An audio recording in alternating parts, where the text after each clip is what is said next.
من السياح اللي ممكن يتجاوزوا فكرة الرحلة لمدة يوم واحد ويقعدوا أكتر، ويبقى الدخل السياحي أو المردود السياحي أكتر.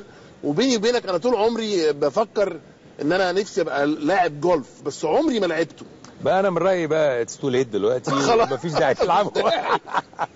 لا ده عايز تبتدي من بدري، ما ينفعش دلوقتي خالص يعني. بس طالما لانه في ده في موفمنت. اصل الناس اللي مش عارفه يعني ايه جولف. يعني معظم الناس يعني هم فاكرين ان هي رياضه الكسلاء بالظبط، او الكسالى او العواجيز يعني، او العواجيز بمعنى اخر يعني. لا يعني في ابطال. انا ابني محمود كان بطل جولف وعنده 16 سنه.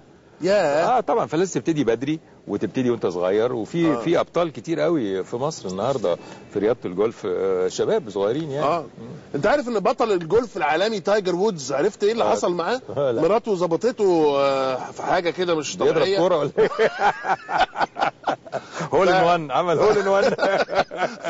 فقعدته في البيت، عمل اعلان ان هو هيتوقف عن لعب الجولف اللي بيجيب له ملايين، وهيقعد في البيت يراعي اسرته ويراعي اولاده لفتره، على بال بقى ما اعرفش الظاهر كده. هيعرف ياكل عيش بعد كده ولا لا مش عارف. على كل حال ربنا يستر.